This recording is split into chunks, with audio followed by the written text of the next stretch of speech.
namamu Tuhan. Ajaib, ajaib dan penuh kemuliaan.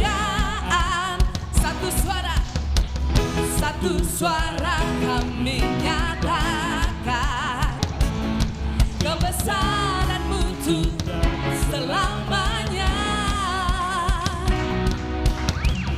Terpujilah namamu Tuhan,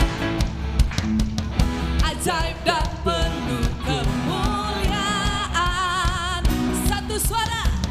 Satu suara kami nyatakan kerajaan-Mu kekal selamanya. Oh, lagi ya. Engkaulah Raja atas dunia yang menghancurkan kutub dan membebaskan jiwa. Kami bersorak, bertepuk tangan. Engkau Tuhan percaya dan memerintah untuk selamanya. Mari semua jemaat Tuhan, kita tepuk tangan yuk.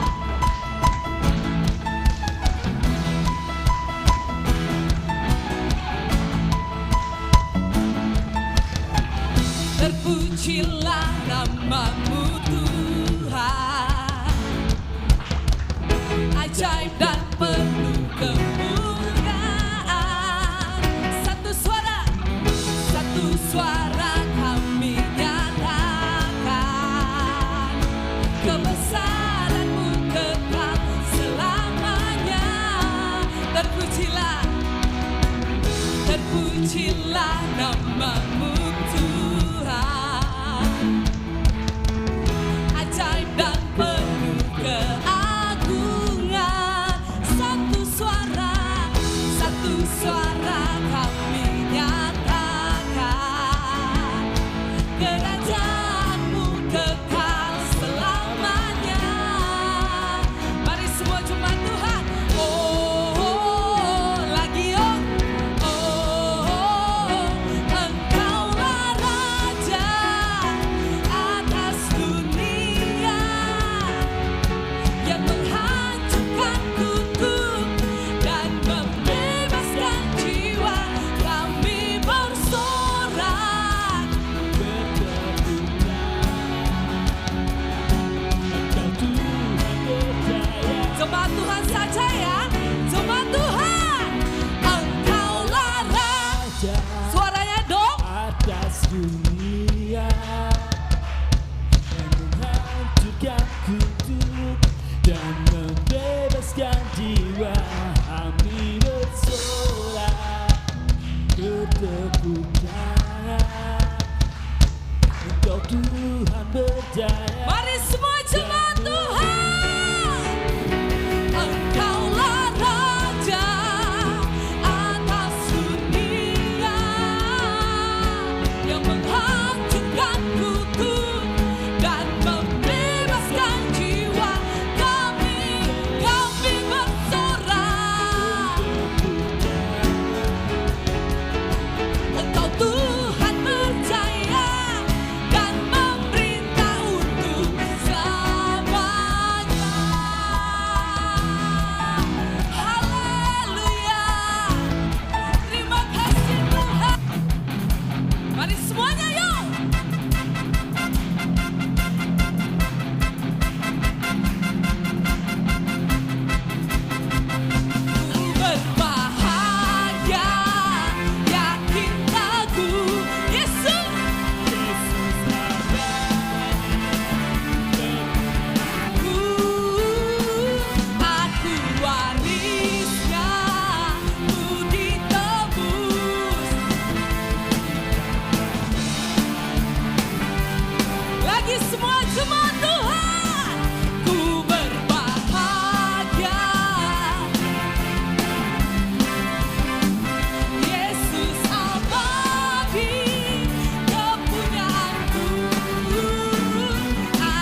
setiap kami.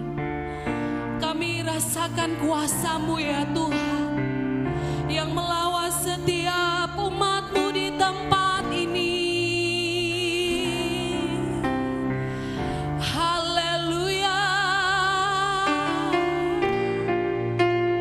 Terima kasih Tuhan.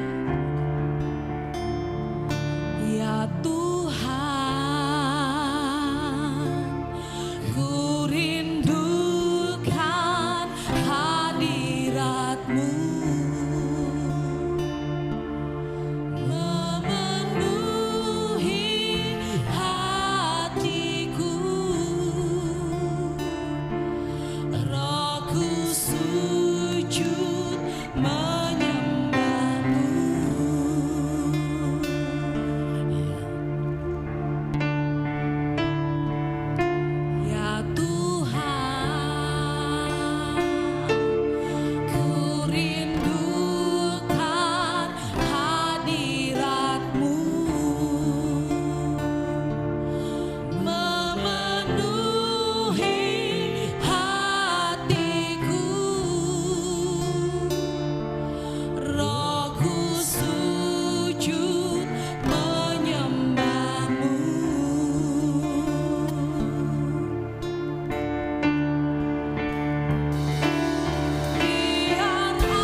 Biar awan kemuliaan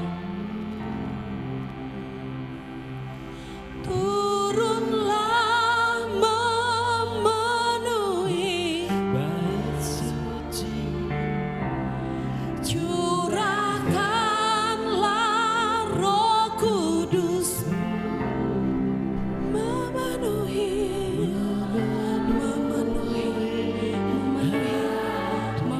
setiap kami Tuhan.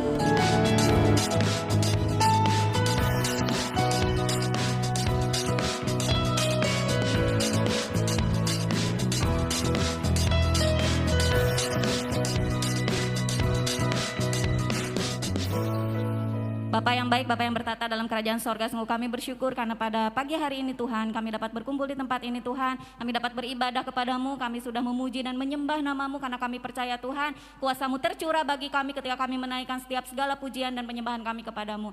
Sekarang tiba saatnya kami akan mendengarkan sabda dan firman-Mu, berbicaralah melalui hamba-Mu, berkata-katalah bagi kami mau firman itu ditujukan bagi kami, untuk membarui hidup kami, mendidik kami dan menjadikan kami pribadi yang lebih baik lagi, pribadi yang menyenangkan hati-Mu dalam kehidupan kami ya Bapa. Ubahkan dan bentuklah pemikiran hati kami yang keras Tuhan, dan biarkanlah Tuhan firman-Mu dapat menjadi firman yang subur Tuhan, sehingga kami dapat berbuah dalam kehidupan kami Tuhan, menjadi berkat bagi banyak orang di sekitar kami. Mengucap syukur dan menyerahkan pemberitaan firman-Mu dalam tangan kasih-Mu hanya di dalam nama-Mu, kami berdoa dan mengucap syukur. Haleluya, amin. Baik Bapak Ibu yang dikasihi Tuhan, pada siang hari ini saya diberikan kesempatan ya yang luar biasa untuk memberitakan firman Tuhan.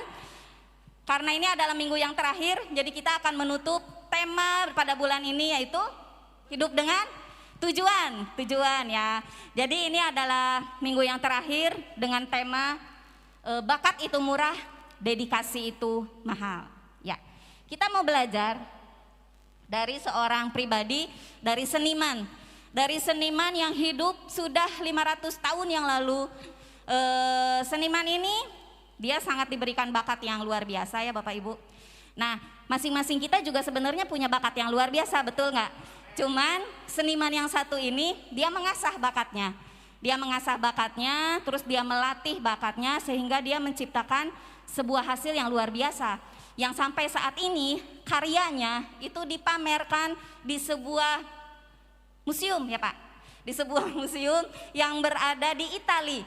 Dan sampai saat ini setiap harinya Bapak Ibu 1,5 juta orang datang melihat hasil karyanya. Apa kira-kira hasil karyanya? Iya, patung Daud. Patung Daud ini tingginya 5 meter. Dan dia ada di kota Florence, Italia. Kalau nanti teman-teman punya kesempatan datang ke Italia, itu pasti salah satu dari destinasi wisatanya adalah datang ke museum ini, di mana hasil karya dari siapa namanya ini? Michelangelo dipajang. Dan setiap harinya 1,5 juta orang datang muat melihat patungnya ya kan. Bapak Ibu, ini sebuah hasil karya yang sangat masterpiece, sangat berharga. Ya, ini dia. Michelangelo ini orangnya ya. Oke. Nah, Michelangelo ini menciptakan hasil karyanya ini tidak semata-mata kita datang terus memahat batu pualam terus jadi hasil karya yang terbaik. Tidak ya Bapak Ibu. Si Michelangelo ini dia sudah kelihatan bakatnya dari usia 14 tahun. Nah dia kelihatan dia punya daya seni yang tinggi. Dia masuk ke sebuah padepokan seni, ke sebuah tempat untuk latihan di usianya yang ke-14 tahun, yang diasuh oleh Bertoldo, namanya Bertoldo di Giovanni. Inilah gurunya. Inilah dia sosok yang mengajar si Michelangelo ini ya. Nah suatu hari Bapak Ibu, si Bertoldo di Giovanni ini dia itu termasuk guru yang tegas. Kenapa? Karena dia tuh nggak mau setiap bakat yang sudah dimiliki para murid-muridnya itu kalau tidak diasah, kalau tidak dibentuk dengan benar, itu nanti bakalan sia-sia gitu. Jadi dia tuh pengen murid-muridnya itu yang udah masuk ke dalam sekolahnya itu diberikan pelatihan yang bagus, diberikan pelatihan yang dahsyat gitu ya, sehingga seniman-senimannya itu bisa menjadi seniman yang berhasil kayak gitu. Nah si Michelangelo ini juga diasuh sama Bertoldo di Giovanni ini. Suatu hari dia datang ke ruangan di mana murid-muridnya tuh lagi pada latihan. Si Michelangelo ini dia lagi memahat batu pualam, tapi dia mahatnya tuh asal-asalan gitu. Ya gini aja lah, asal-asalan aja gitu ya kan. Nah, si Bertoldo ini kan gak suka gitu kalau sebuah batu pualam dipahat asal-asalan. Dia tuh bawa palu, datang dibawa palunya, dihancurkan sampai berkeping-keping. Itu hasilnya si Michelangelo ini ya, sampai berkeping-keping gitu. Nah, itulah dia mengajarkan. Kalau dia berkata seperti ini sama Michelangelo. Bakat itu murah Michelangelo, tapi dedikasi itu mahal. Talent is cheap, but dedication is costly. Dia berkata seperti itu, Bertoldo di Giovanni. Jadi kita nggak bisa seenaknya asal-asalan kayak gitu ya dalam berkarya, dalam mengasah kemampuan kita. Nah seperti itu. Nah Bertoldo ini memahami kalau orang-orang yang berbakat cenderung itu tergodanya tuh malas-malesan. Nah malas-malesan gitu ya kan. Jadi percuma kalau kita punya bakat menyanyi, kita punya bakat main gitar, kalau kita tidak mengasahnya ya percuma, itu bakat itu bakalan jadi sia-sia kayak gitu. Jadilah dia mengajarkan Michelangelo itu sangat luar biasa. Jadi Bapak Ibu, kalau Bapak Ibu memiliki bakat, itu Bapak Ibu tidak perlu membayar mahal, karena bakat itu dari lahir sudah kita dapatkan. Ada yang berbakat memasak mungkin ya, ada yang berbakat menyanyi, ada yang berbakat melukis, ada yang berbakat mendesain, ada juga yang berbakat untuk mengajarkan sebagai pengajar atau sebagai pembicara atau sebagai politikus. Itu semua bakat didapat dari lahir. Tetapi orang yang bisa berhasil menggunakan bakat itu kalau dia mengabdikan hidupnya sungguh-sungguh dan berdedikasi penuh untuk menjalaninya, untuk melakukannya, untuk melatihnya. Karena itu di sini dikatakan, apa lahan yang paling termahal di Indonesia? Jangan di Indonesia lah. Apa lahan yang paling termahal di Kota Tebing? Jalan Tamrin. Kalau misalnya ibu bapak ibu beli rumah di Kota Tebing, di mana itu yang termahal? Di Jalan Tamrin. Atau kalau di Medan di Jalan Sudirman? Bukan, tapi lahan yang paling termahal itu di mana? Di pemakaman. Kenapa di pemakaman? Karena di situ terkubur banyak bakat yang sudah sia-sia, bakat yang tidak pernah diasah. Kalau misalnya bakat itu diasah, berapa banyak lagu yang bisa digubahkan sama orang-orang yang sudah terkubur di sana. Nah, saya yakin di sini Bapak Ibu juga punya bakat yang luar biasa yang sudah kita dapatkan sejak kita lahir. Cuman kelemahan kita, ya kita itu tidak mau mengasahnya. Kelemahan kita ya kita tidak mau melatihnya gitu. Jadi bakat itu terkubur. Padahal di sini mungkin banyak komposer, betul nggak Bapak Ibu? Di sini banyak pencipta lagu yang kalau misalnya dilatih dan diasah, banyak juga pemain musik yang handal ya kan, banyak penyanyi, banyak juga pemberita firman Tuhan yang lebih baik mungkin dari Pak Stephen. Yang kalau misalnya diasah dan dilatih itu menjadi hal yang luar biasa, menjadi hal yang berdampak positif bagi banyak orang. Karena itu benerlah apa yang dikatakan sama si Bertoldo di Giovanni ya, bakat itu murah tapi dedikasi itu mahal, karena gak semua orang bisa mewujudkan bakat itu, karena dia perlu banyak waktu, karena dia perlu banyak biaya untuk kita keluarkan. Oke, hal yang sama dengan tujuan hidup yang sudah kita pelajari beberapa minggu ini. Kita disuruh memiliki tujuan hidup yang jelas. Yang jelas dulu ya kan. Tapi benar itu apa? Sesuai dengan rancangan dan rencana Tuhan dalam hidup kita. Untuk menerima panggilan atau rencana Tuhan, kita tidak perlu membayar apapun, karena itu anugerah Bapak Ibu. Seperti keselamatan, itu anugerah. Kita yang tidak layak, tapi Tuhan layakkan untuk kita menerimanya. Jadi pada saat kita lahir, Tuhan tuh sudah memberikan rencana untuk Bapak Ibu. Tuhan tuh sudah memberikan rencana dan tujuan hidup untuk kita semua. Itu gratis, free, kita tidak perlu membayar apa-apa. Tetapi untuk mengenal dan hidup di dalam panggilan dan rencana Tuhan, ini yang bukan gratis ya. Jadi kalau Tuhan sudah menetapkan tujuan, Tuhan sudah menetapkan rencana, tapi kalau kita tidak menjalaninya, kita tidak mengerjakannya, ya itu bakalan sia-sia. Tujuan Tuhan yang sudah ditetapkan bagi kita tuh ya sia-sia. Rencana Tuhan yang sudah ditetapkan bagi kita tuh ya sia-sia. Karena untuk menjalankan rencana Tuhan itu perlu dedikasi dan komitmen. Karena dia tidak gratis. Karena untuk hidup dengan tujuan yang selaras dengan rencana Tuhan diperlukan dedikasi yang penuh dan komitmen. Hanya untuk hidup dengan rela, hidup dalam komitmen yang penuh terhadap panggilan Tuhan, panggilannya yang mengungkapkan tujuan bagi hidup kita.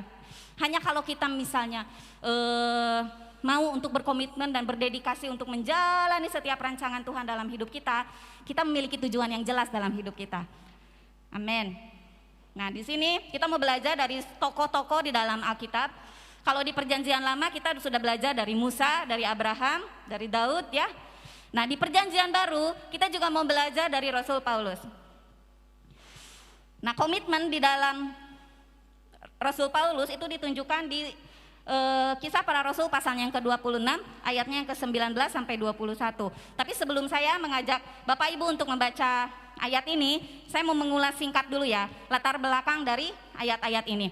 Di sini di dalam ayat ini kita melihat percakapan antara Rasul Paulus dengan Raja Herodes Agripa yang kedua. Raja Herodes Agripa yang kedua. Kenapa? Pada saat itu Paulus berbicara dengan Raja Herodes karena pada waktu itu Paulus itu sedang memberitakan firman Tuhan di bait suci di Yerusalem. Ya. Nah, pada saat dia memberitakan firman Tuhan di bait suci di Yerusalem, datanglah orang-orang Yahudi yang gak suka sama dia. Orang-orang Yahudi ini datangnya gak baik-baik, tapi mereka ngamuk-ngamuk, marah-marah sama Paulus karena Paulus memberitakan Injil, memberitakan kebenaran firman Tuhan, memberitakan bahwa Yesus Kristus adalah Tuhan, dan mereka kagak suka ya kan. Mereka gak suka dan mereka akhirnya datang ke dalam bait itu ngamuk-ngamuk dan marah-marah, mau menangkap Rasul Paulus. Selain ditangkap, mau dibunuh juga Rasul Paulus. Melihat hal itu, tentara yang pada waktu itu juga menguasai di Israel ya, di Yerusalem, tentara Romawi kepala pasukannya diamankan, si Rasul Paulusnya diamankan, diambil dan dibawanya ke Kaisaria. Karena di situ pada saat dia dipenjara dan ditahan di situ, diamankan ya, biar nggak dibunuh-bunuh sama orang-orang Yahudi. Dia diberi kesempatan untuk bertemu dengan Raja Herodes Agripa ini dan mereka bercakap-cakap. Nah, di sini di ayatnya yang ke-1 sampai di ayatnya yang ke-18, kalau nanti Bapak Ibu baca aja di rumah, Kisah Para Rasul pasal 26 ayat 1 sampai dengan 18, kita melihat bahwa apa sih alasan Rasul Paulus kenapa bisa ditangkap di situ. Nah, di sini kita melihat kalau Rasul Paulus ini pada awalnya dia itu mau datang ke kota Damsyik itu, mau membunuh orang-orang, mau menangkap orang-orang yang percaya sama Tuhan Yesus. Itu sebenarnya niat awalnya ya. Jadi dia tuh udah menyiksa banyak-banyak pengikut Tuhan. Di mana-mana tuh dia tuh nggak suka kan. Awalnya tuh dia nggak suka sama pengikut-pengikut Tuhan Yesus. Jadi dia tuh kayak apa ya kalau di sini ya, front pembela agama apa gitu lah ya. Nah, dia tuh ketuanya gitu loh. Dia kemana-mana ngebunuhin, nyiksain. Siapa yang percaya sama Tuhan Yesus dia siksain, dia siksa, dia bunuh gitu. Nah, dia tuh ke kota Damsyik tuh mau itu, tujuannya tuh mau mencari siapa sih pengikut-pengikut Tuhan Yesus, mau disiksanya gitu. Tapi di tengah perjalanan, ini dia cerita sama Raja Herodes. Di tengah perjalanan dia dapat penglihatan. Dia cerita dia ada sinar cahaya yang terang dan turun. Nah, di situ ternyata Tuhan Yesus datang sama dia. Dan Tuhan Yesus tuh datang, kenapa kamu melakukan ini sama saya? Saya akan menetapkan kamu sebagai pelayanku. Saya akan menetapkan kamu sebagai saksiku. Nah, disitulah dia berubah hidupnya 360 derajat. Dari yang asalnya penyiksa umat Tuhan menjadi pencari umat Tuhan. Dia datang ke situ, misinya berubah drastis. Bapak Ibu, dia yang asalnya mau datang nyiksa orang-orang di Damsyik, akhirnya mencari jiwa orang-orang yang ada di Damsyik, kayak gitu ya. Oke, nah kita mau baca di ayatnya yang ke-19 sampai dengan 21. Oke, Kisah Para Rasul 26 ayat 1 sampai dengan 18 yang sudah saya tadi bilang ya. Paulus ini mengutarakan 3 hal yang kalau kita simpulkan dalam ayat 1 sampai 18, Paulus menyimpulkan 3 hal. Yang pertama, identitas dirinya yang baru. Iya, karena yang asalnya menyiksa pengikut Kristus menjadi pencari pengikut Kristus ya kan.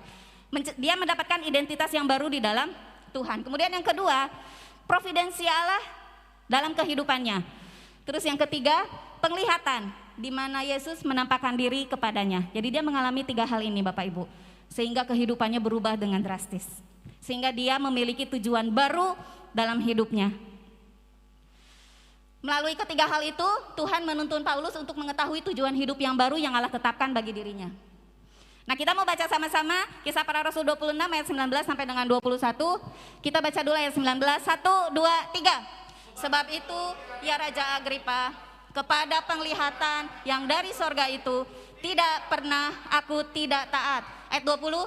Tetapi mula-mula aku memberitakan kepada orang-orang Yahudi di Damsyik, di Yerusalem dan di seluruh Yudea, dan juga kepada bangsa-bangsa lain, bahwa mereka harus bertobat dan berbalik kepada Allah, serta melakukan pekerjaan-pekerjaan yang sesuai dengan pertobatan itu. Ayat 21. Karena itulah orang-orang Yahudi menangkap aku di bait Allah dan mencoba membunuh aku. Ya, kita lihat di ayat yang ke-19 tadi. Sebab itu ya Raja Agripa, kepada penglihatan yang dari sorga itu, tidak pernah aku tidak taat. Dari situ, ketika Tuhan Yesus berkata, turun penglihatan, ngasih penglihatan kepada Rasul Paulus, dia berkata, Paulus, kamu bakalan menjadi pelayan dan menjadi saksiku. Dari situlah dia tidak pernah tidak taat sama firman Tuhan. Disitulah dia menyatakan komitmennya, dia menyatakan dedikasinya sama firman Tuhan. Dia mengutarakan dedikasi yang bersifat penuh terhadap tuntunan yang Tuhan berikan kepadanya. Tuntunan yang Tuhan berikan melalui penglihatan yang membawa Paulus kepada tujuan yang Tuhan rencanakan bagi dirinya, sebagaimana yang sudah kita pelajari di dalam minggu pertama di ibadah ini, adalah sangat penting untuk memiliki tujuan dalam hidup kita yang jelas dan yang benar. Yang benar itu apa? Yang sesuai dengan rencana yang Tuhan berikan bagi diri kita. Kita sudah belajar di 2 hari yang terpenting ya. Di minggu pertama di ibadah kita di bulan Juli. Kemudian itu saja, kita harus memahami tujuan yang umum dari keberadaan kita di dunia. Kita juga perlu mengetahui tujuan yang spesifik yang Tuhan sudah kasih untuk kita. Nah, 3 hal yang perlu kita ketahui untuk memiliki tujuan yang spesifik. Kita sudah belajar di 3 minggu yang terakhir, karena ini minggu yang kelima. Di minggu yang ketiga terakhir kita sudah belajar untuk mengenal identitas kita di dalam Tuhan. Ada yang masih ingat nggak? Kalau kita itu adalah karya agung Tuhan. Kita ini adalah masterpiece-nya Tuhan. Tidak ada yang sama dengan kita. Kita ini berharga di mata Tuhan. Itu yang harus kita pahami dulu. Kalau kita betul berharga, kita itu karya agungnya Tuhan loh. Kita bisa bilang, oh saya ciptaan Tuhan, saya karya agungnya Tuhan ya. Kemudian yang kedua, kita diciptakan menjadi ciptaan yang baru. Yang lama sudah berlalu, kita sudah hidup di dalam Tuhan sekarang. Jadi kalau kita melakukan kesalahan dan dosa-dosa yang lama, ya sudah, itu sudah berlalu. Kita jadi ciptaan yang baru, ada banyak proyek baru yang harus kita kerjakan mulai sekarang. Terus yang ketiga, kita diciptakan untuk melakukan pekerjaan yang baik. Jadi Bapak Ibu, ketika kita mau di dalam gereja dan di luar gereja beraktivitas dalam kehidupan kita, tugas kita dalam melakukan pekerjaan-pekerjaan yang baik. Ya, ini kita pelajari di minggu kedua, siapakah kita sebenarnya? Bapak Ibu harus memahami dulu dan mengenal identitas kita di dalam Tuhan. Jangan sampai kita salah melihat identitas kita. Kalau kita adalah, kita mah dikucilkan, kita mah tidak berguna. Tidak, wrong, salah. Kita ini adalah makhluk yang sangat berharga. Dan kita itu diciptakan untuk melakukan pekerjaan yang baik. Itu kita sudah pelajari di minggu yang kedua. Di minggu yang ketiga, kita belajar untuk kita mengenal providensia Tuhan di dalam hidup kita, keterlibatan Tuhan dalam hidup kita, campur tangan Tuhan di dalam hidup kita. Sekalipun kita di dalam kesukaran, sekalipun kita di dalam masalah, itu Tuhan tuh campur tangan Bapak Ibu. Pada saat kita kesusahan kan kita suka bilang, Tuhan lagi jauh, Tuhan lagi nggak ada, Tuhan tidak mendengar seruan doaku. Tidak Bapak Ibu, karena providensia Tuhan itu bersifat pasti kan, pasti. Jadi meskipun kita jauh dari Tuhan, menghindari Tuhan, tapi providensia Tuhan tuh selalu karena dia bersifat pasti. Ketika kita dalam kesusahan, ada Tuhan yang terlibat. Ketika kita lagi senang, ada Tuhan yang campur tangan, ada Tuhan yang terlibat. Kita harus memahami dulu kalau Tuhan tuh selalu terlibat dalam kehidupan kita, providensia Tuhan. Dan providensia Tuhan itu memberikan kebaikan bagi kita. Jadi sekalipun kita hidup dalam masa kesukaran, itu hanya demi kebaikan kita Bapak Ibu ya. Dan providensia Tuhan itu untuk mewujudkan tujuan Tuhan dalam hidup kita. Yang minggu yang lalu ini ya, mengubah musibah menjadi berkah minggu ketiga, Pendeta Jamie Sembiring yang membawakan firman Tuhan ini. Ya, yang ketiga, yang terakhir kemarin kita dengar di minggu lalu adalah mendengar tuntunan Tuhan. Kadang-kadang kan kita bingung, tuntunan Tuhan tuh dari mana sih? Kalau kita sekarang berbicara soal tuntunan, kan kita nggak mungkin, Ani, kamu harus begini, kamu harus begitu, ya. Hari ini belajar ini, hari ini belajar itu, kan enggak gitu loh. Mendengar tuntunan Tuhan itu kan yang pertama kita harus akrab dulu sama Tuhan. Kalau kita akrab sama Tuhan itu dengan apa? Ya jalin relasi, datang sama Tuhan, baca firman Tuhan, datang berdoa. Dari firman Tuhan itulah ada tuntunannya buat kita. Karena firman Tuhan itu berisi banyak perintah, nasihat, tuntunan, yaitu tuntunan kita. Dan selain itu, ketika kita lagi nggak baca firman Tuhan, ada Roh Kudus yang berbisik sama kita. Nah, bisikan dari Roh itu jangan sampai kita udahlah bising. Ada orang yang lagi kesusahan, kita mau kasih Roh Kudus yang udah teriak-teriak, ayo tolong, udahlah bising gitu ya kan. Kita harus peka, kita harus dengar, itulah suara dari Tuhan, nah gitu ya. Dan Rasul Paulus mendapat yang istimewa dong, dia dapat penglihatan. Tapi kecil kemungkinan kita dapat penglihatan, bisa aja Tuhan Yesus tiba-tiba datang sama kita, kamu kok begitu, itu berwujud dalam penglihatan seperti yang Rasul Paulus alami gitu ya. Mendengar tuntunan Tuhan, bila Tuhan berbisik kepada kita di minggu yang keempat. Nah sekarang setelah kita mendengar tuntunan Tuhan itu, sekarang kita mau diingatkan lagi bahwa pentingnya kita memberikan komitmen kita, pentingnya kita memberikan dedikasi kita untuk menjalankan tuntunan Tuhan. Karena dengan menjalankan tuntunan Tuhan tadi, kita baru bisa memiliki tujuan hidup yang spesifik. Bagi Bapak Ibu semua yang masing-masing ada di sini. Dan ketika kita memiliki tujuan hidup yang spesifik, hidup kita nggak sia-sia lagi. Hidup kita yang cuma sebentar ini jadi hidup yang bermakna, nggak sia-sia, bisa menjadi banyak berkat buat orang-orang. Itu ya. Nah yang pertama, kenapa tuntunan Tuhan ini diperlukan komitmen? Karena tuntunan Tuhan ini perlu ditanggapi dengan tindakan. Kita omongkan 1, 2, 3 ya, biar masuk ke sini. 1, 2, 3. Tuntunan Tuhan dengan tindakan. Artinya apabila Tuhan menuntun kita dan kita tidak menanggapinya dengan tindakan, maka tuntunan tersebut menjadi sia-sia. Jadi Bapak Ibu pagi-pagi saat teduh baca firman Tuhan, kamu ampunilah ini, kamu kasihilah sesamamu, tapi siangnya kita marahin orang, kita benci sama orang, lihat orang itu kepahitan, itu namanya kita sudah dituntun Tuhan, tapi kita tidak mau bertindak atau mengerjakannya. Jadi tuntunan Tuhan yang pagi tadi kita baca itu menjadi sia-sia. Ibarat kita nanya jalan, kemana ya Irian? Kemana Irian?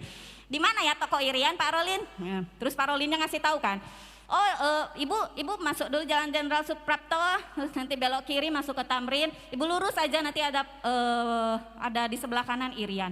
Habis gitu ya nggak kita kerjakan. Kita kemana dulu? Kita ke Ramayana ya, cari muter, terus kemana? Ke Jalan Siantar ya, nggak kita kerjakan. Berarti Rolin itu udah percuma, sia-sia menuntun kita, betul tidak Bapak Ibu? Itulah artinya kalau tuntunan itu hanya didengerin aja tapi nggak dikerjakan, itulah yang jadi sia-sia. Itulah makanya hidup kita nggak ada maknanya. Itulah makanya kita mengerjakan kehidupan ini asal-asalan, kayak si Michelangelo waktu awal-awal ya, asal-asalan. Nah masalahnya di sini nggak ada yang menegur, bener nggak? Kalau si Michelangelo itu kan ada yang menegur, si Bertoldo di Giovanni. Nah kalau sekarang itu nggak ada yang menegur, makanya penting pada saat mendengarkan suara Tuhan itu kan ada komunitas, betul nggak? Nah ada komunitas apa? Persekutuan doa, ada komunitas di ibadah ini. Itulah yang perlu mengingatkan kita supaya kita tuh terus mau bertindak, melakukan tuntunan-tuntunan Tuhan dalam hidup kita ya. Oke, nah perlu dipahami tanggapan terhadap tuntunan Tuhan ini memerlukan komitmen, memerlukan dedikasi. Komitmen dalam arti kita mempercayai bahwa tuntunan itu benar dan terbaik untuk kita. Kalau kita mempercayai kalau tuntunan Tuhan ini adalah benar, kita pasti mau kan mengerjakannya. Amin. Kalau misalnya Tuhan bilang, ampunilah sesamamu manusia sebelum saya mengampuni kamu gitu ya kan. Jadi ketika ada orang yang bersalah sama kita ya kita ampuni, hidup kita damai gak sih? Damai, ketemu orang yang kita benci tapi kita bisa happy, senyum sama dia, menyapa dia. Hidup kita kan damai. Jangankan kita datang ke surga dulu, di bumi aja udah damai gitu loh. di mana-mana ada orang senang sama kita senang sama dia, kayak gitu kan. Sebenarnya tuntunan Tuhan dalam firman Tuhan itu bersifat baik untuk kita dan kita harus percaya itu. Jadi kita harus mengerjakan itu dan itu memang perlu komitmen. Sekalipun orang itu jungkir balik nyakitin kita, ya komitmen, ampuni dia. Kayak gitu, jadi memang perlu komitmen Bapak Ibu. Oke, bertindak dengan menanggapi tuntunan seperti itu, itulah yang saya coba belajar lakukan dalam hidup saya kayak gitu. Jadi hal-hal yang sederhana, menanggapi tuntunan itu dengan tindakan. Tuntunan itu kan bisa datang dari mana aja kan, dari komunitas, dari hamba Tuhan, dari pengajar-pengajar kita kan. Jadi saya tuh coba belajar, untuk saya menemukan jati diri, untuk saya menemukan tujuan tuh saya coba belajar. Ketika waktu itu awal-awal kita mau mendirikan gereja ya, saya lupa aja nama pendeta hamba Tuhan ya, yang ya Pak Samuel. Saya itu Bapak Ibu, nggak pernah saya jadi worship leader tuh, nggak pernah. Jadi WL itu saya nggak pernah, seumur hidup saya mengenal Tuhan, saya nggak pernah jadi WL. Nah di situ kita mau membuka ibadah perdana di sini, di ruko ini. Pak Salmon bilang gini, Bu Ani jadi WL ya. Terus saya nggak ada mikir panjang, iya aja gitu ya kan. Iya aja. Nah itulah dengan langkah sederhana itu ya kan Bapak Ibu. Ya itulah yang menjadi tujuan Tuhan tunjukkan, menjadi tujuan hidup kan. Sekalipun ya, walaupun saya mengasah sedemikian, dilatih sedemikian apapun, ya suara saya kayak gitu-gitu aja kan. Ya cemprengnya nggak hilang-hilang. Suami saya bilang jangan cempreng-cempreng kali kalau ngomongnya nggak bisa gitu. Emang suara saya kayak begini gitu kan. Nah tapi dari langkah pertama itu, benar apa kata pepatah ya. Oh ya kisah nanti. Ini dari pepatah ini, perjalanan sejauh 1000 mil dimulai dengan satu langkah. Jadi Bapak Ibu, kalau Bapak Ibu mau hidup Bapak Ibu luar biasa ke depannya, menjadi berkat, menjadi tujuan yang menyenangkan hati Tuhan, lakukan dulu satu langkah dulu, mulai dulu aja. Jadi ketika ada yang meminta, Bu pelayanan ini ya, lakukan dulu aja ya kan. Urusan bisa enggak, urusan bisa apa enggak, itu urusan Tuhan aja nanti. Melangkah dulu satu langkah, nanti 1000 mil jauhnya panjang kehidupan itu bisa kita lalui. Tujuan apapun dalam hidup kita ya, bersama dengan Tuhan. Itu pula dedikasi dan komitmen yang ditujukan sama Paulus. Kenapa? Di ayatnya yang ke-20, pada mula-mula aku memberitakan kepada seluruh orang Yahudi di Damsik, di Yerusalem dan di seluruh tanah Yudea, dan juga kepada bangsa-bangsa lain bahwa mereka harus bertobat dan berbalik kepada Allah serta melakukan pekerjaan-pekerjaan yang sesuai dengan pertobatan itu. Dia itu baru dikasih tugas loh sama Tuhan Yesus, baru dikasih tujuan, kamu menjadi pelayanku, kamu menjadi saksiku. Bertindak nggak dia? Bertindak, dia langsung kok datang ke Damsik. Kan tujuan tadi apa yang saya bilang? Untuk membunuh kan, untuk menyiksa pengikut Kristus. Tapi ketika Tuhan kasih, nah tujuan hidupmu menjadi saksi dan menjadi pelayanku. Datang ke Damsik kan, datang ke Damsik enggak tidur-tiduran, enggak. Tapi dia menjadi pelayan Tuhan dan menjadi saksi Tuhan. Di mana-mana dia ceritakan saksi Tuhan. Dia bertindak gitu. Nah sama dengan kita pun harus bertindak. Karena percuma aja kalau tuntunan Tuhan itu hanya kita baca, hanya kita pahami. Oh iya bagus Tuhan, keren lah Tuhan ini, udah aja nggak kita lakukan, percuma, sia-sia gitu. Jadi kalau kita pengen hidup luar biasa, kerjakan Bapak Ibu tuntunan Tuhan di setiap firman Tuhan itu kerjakan, di setiap renungan doa pagi yang kita baca itu kerjakan, di setiap apa di dalam komunitas, kalau komunitas lagi bicara A, bicara B, bicara C, kerjakan, tindakan, lakukan, gitu ya Bapak Ibu. Amin. Kemudian, kenapa pentingnya komitmen sama tuntunan Tuhan? Yang kedua, dia bersifat progresif. Apa itu progresif? Progresif itu progres, ada kemajuannya. Tidak diam di tempat, tidak statis. Kalau statis itu diam di tempat ya. Tapi kalau firman Tuhan, tuntunan Tuhan, itu ada perkembangannya, progresnya, ada kemajuannya. Dia nggak di situ-situ saja.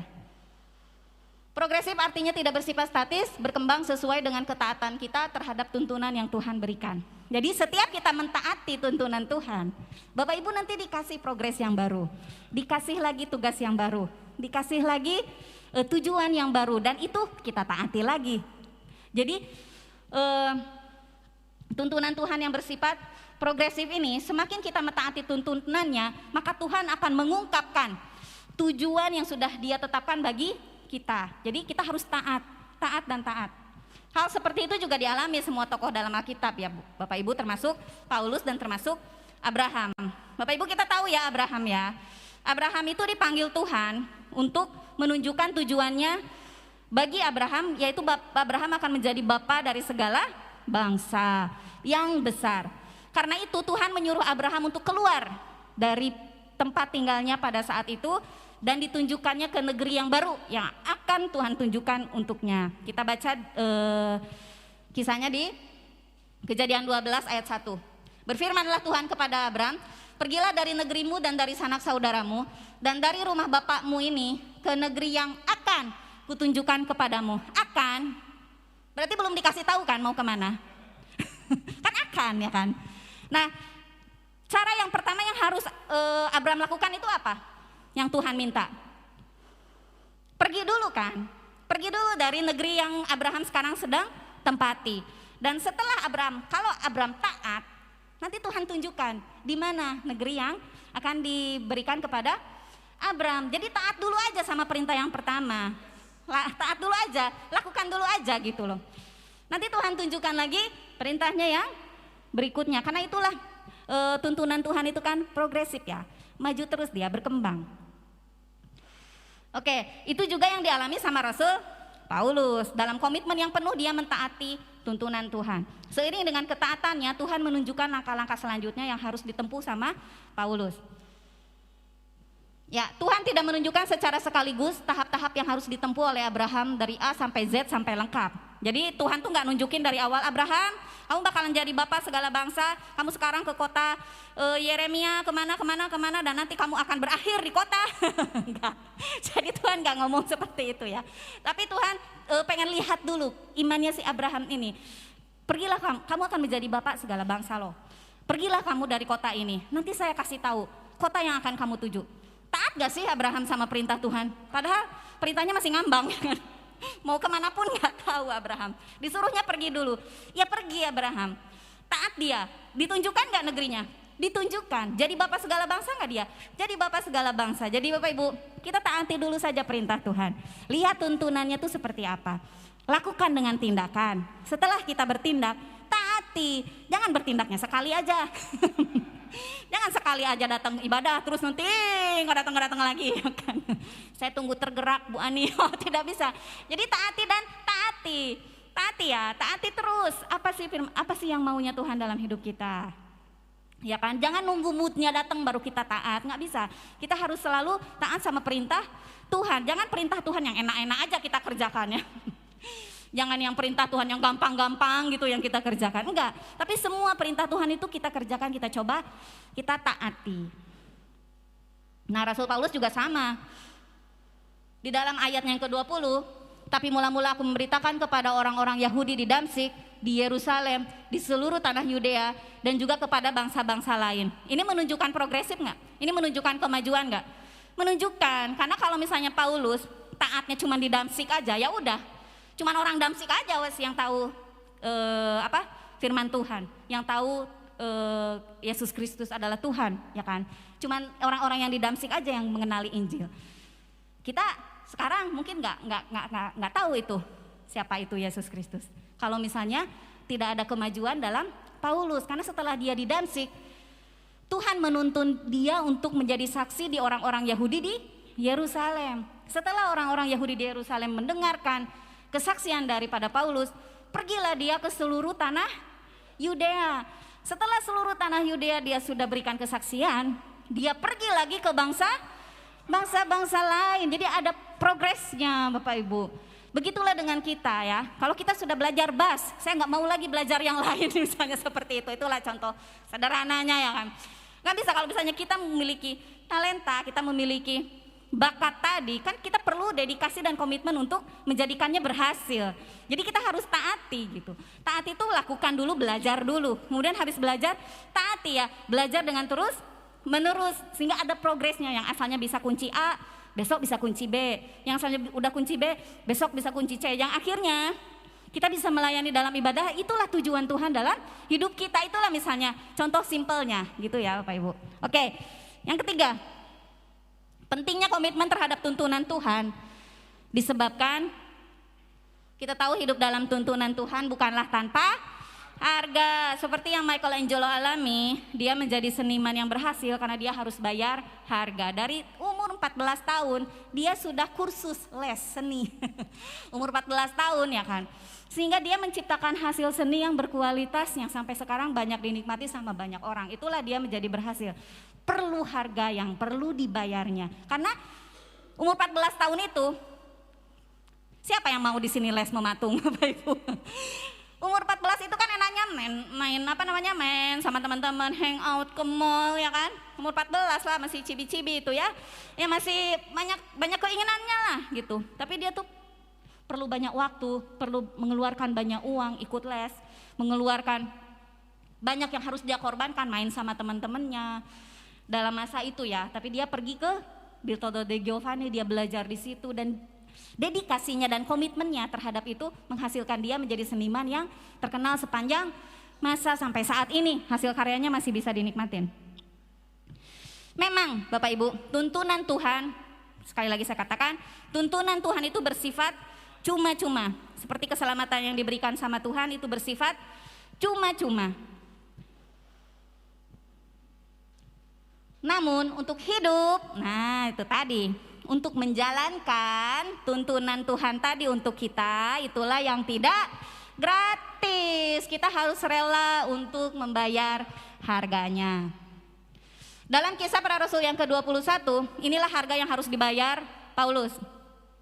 Karena itulah orang-orang Yahudi menangkap aku di bait Allah dan mencoba membunuh aku. Apa harga yang harus dibayar sama Paulus? Nyawa, Bapak Ibu. Ya kan? Di sini kita membayar harga dengan nyawa. Kita datang ke ibadah, kita diancam sama orang-orang. Orang-orang di luar sudah bawa parang buat kita. Ada yang kayak gitu? Nggak ada. Jadi kita tuh udah dikasih anugerah sama Tuhan, dikasih kebaikan sama Tuhan, dikasih kenikmatan sama Tuhan. Kita bisa beribadah dengan leluasa. Orang-orang di sekitar kita tuh nggak kayak gitu, Bapak Ibu. Rasul Paulus mengalaminya ya. Harga yang harus dibayar untuk melakukan rencana Tuhan dalam hidupnya, untuk menggenapi tujuan Tuhan dalam hidupnya, dia rela untuk mengorbankan nyawanya. Jadi Bapak Ibu, kalau Bapak Ibu datang ke sini, kita juga membayar harga, betul? Betul, enak-enak banget di rumah ya kan, lihat TV atau belanja, shopping, jalan-jalan ya. Itulah dedikasi kita, komitmen kita sama Tuhan yang mau kita tunjukkan. Dan karena itu yang harus dibayar supaya tuntunan Tuhan itu bisa tergenapi dalam hidup kita. Kita mau belajar dari Fritz Kreisler. Dia adalah pemain biola, kalau nanti Bapak Ibu mau lihat boleh di YouTube. Fritz Kreisler ini pemain biola yang sangat terkenal. Dia berkata seperti ini. Sempitlah jalan menuju kehidupan seorang pemain biola. Jam demi jam, hari demi hari, minggu demi minggu, selama bertahun-tahun saya hidup dengan biola saya. Ada banyak hal yang ingin saya lakukan yang harus saya tinggalkan. Ada banyak tempat yang ingin saya kunjungi yang harus saya lewatkan jika saya ingin menguasai biola saya.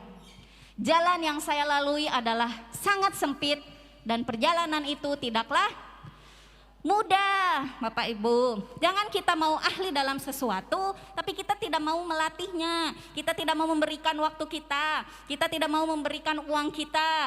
Ya percuma, sia-sia. Makanya nanti bakat itu terkubur ya, terkubur, ada di pemakaman, terkubur semua bakat-bakat yang luar biasa yang disia-siakan. Kita nggak mau hidup kita tuh cuma sekali, Bapak Ibu. Bapak Ibu nggak ada kesempatan hidup lagi nanti kalau saya mati, Tuhan saya nanti mau hidup lagi ya. Tapi kalau bisa jadi anak presiden ya nggak bisa, Bapak Ibu. Bapak Ibu tuh di sini hidup kita tuh cuma sekali aja loh. Kalau misalnya kita nggak menggunakannya dengan bermakna, dengan sia-sia, nanti apa yang menjadi berkat, setidaknya jadi berkat untuk orang lain gitu ya kan. Itulah makanya kalau misalnya kita pengen hidup dengan penuh komitmen, ada harga yang harus kita bayar untuk mencapai tujuan hidup yang berhasil itu, supaya hidup kita tuh menjadi bermakna dan tidak sia-sia. Itulah ada harga yang harus dibayar. Kalau saya mau menyaksikan di sini pemain musik sebelum tampil di ibadah minggu di depan Bapak Ibu yang cuman 15 sampai 18 menit aja, ya kan, penampilan mereka, pelayanan mereka. Itu dedikasinya Bapak Ibu, itu latihannya seminggu tuh 2 kali, malam-malam. Dan pelayan-pelayan ini siangnya tuh pada bekerja. Kalau misalnya pelayan ini tidak ada dedikasinya, udah bekerja enaknya kan istirahat ya kan. Udah bekerja ini pulangnya tuh nggak jam 4 kayak saya, enggak. Andreas Rolin ini pulangnya jam 6, setengah 7 malam. Dan mereka pun berangkatnya nggak jam 8 pagi, enggak. Mereka berangkat kerja tuh jam 4 pagi. Jam 4 pagi mereka udah harus bekerja, pulangnya jam 7 malam, jam 8 malam, setengah 8 malam, setengah 7 malam. Malah kalau Rolin itu sering nginep. Jadi dia sempat nggak bisa latihan karena dia harus jalurnya harus menginap. Tapi mereka tuh datang, selalu datang, seminggu 2 kali. Setiap hari Rabu sama hari Jumat latihan di mes. Selalu datang mereka itu. Dengan dedikasi dan komitmen, itulah harga yang harus dibayar untuk mengikuti tuntunan Tuhan tadi ya. Karena itulah yang menuntun hidup mereka. Ada kerinduan hati mereka untuk mengikuti tuntunan Tuhan. Jadi Bapak Ibu, tuntunan hidup apa yang ada dalam Bapak Ibu sekarang saat ini? Itu harga yang harus kita bayar. Kalau misalnya uang yang harus kita keluarkan, itulah harga yang harus kita bayar. Kalau misalnya waktu yang diperlukan, itulah yang harus kita bayar. Dan itu diperlukan dedikasi dan komitmen. Enggak cuma pada saat kita lagi di atas, kita mau mengerjakan, tapi pada saat kita dalam kesulitan pun, kita harus terus mau mengerjakan. Karena itulah yang namanya komitmen. Itulah namanya dedikasi. Kalau kita punya iuran wajib di gereja ini, untuk membangun, untuk membeli ruko ini, pada saat kita lagi seneng, kita mungkin bisa kasih, gampangnya, murahnya itu. Tapi pada saat itu susah, itulah komitmen kita ditunjukkan. Ya, komitmen itu yang bisa dedikasi yang kita bisa tunjukkan untuk gereja itulah. Pada saatnya kita diuji itu ya kan. Jadi Bapak Ibu, untuk mengikut Tuhan, untuk mengikuti tuntunan Tuhan, yang saya mau ulang, yang pertama tuntunan Tuhan itu adalah harus ditanggapi dengan tindakan. Ya, tanggapi dengan tindakan. Kalau ada tuntunan Tuhan yang kita baca dalam firman Tuhan, Roh Kudus yang berbisik dalam telinga kita, lakukan dengan tindakan. Yang kedua, taati. Karena tuntunan Tuhan itu bersifat progresif, maju terus. Jangan mau stagnan, diam di situ aja. Ibaratnya kalau lagi di tempat pekerjaan, jangan di situ aja, udah nyaman gitu ya kan. Jangan, jadi kita harus progres, ada kemajuan, ada peningkatan. Karena itu yang Tuhan mau dalam hidup kita. Kemudian yang ketiga, kita harus membayar harga. Komitmen dedikasi itu perlu harga yang mahal. Kalau pemain biola aja menghabiskan seluruh hidupnya untuk main biola, mungkin pacarannya sama biola ya, karena dia nggak punya waktu buat pacaran. Pacarannya mungkin sama biola, tapi itulah dia menjadi pemain biola yang paling terkenal. Fritz Ketzler sampai bilang seperti itu. Harga harus dibayar untuk menjadi seseorang yang berhasil dalam hidup kita. Nah, Bapak Ibu, kalau Bapak Ibu kita sudah belajar mengenai tuntunan Tuhan dalam hidup kita, itu yang harus kita kerjakan, komitmen dan dedikasi kita dalam mengikuti tuntunan Tuhan. Kenapa? Supaya nanti Tuhan menunjukkan tujuan yang spesifik buat Bapak Ibu dalam hidup kita. Untuk mendapatkan tujuan yang spesifik dalam hidup kita, apa sih Tuhan? Buat apa saya diciptakan di dunia ininya? Buat apa Tuhan? Kayak gitu ya. Apa yang Tuhan mau dalam hidup saya?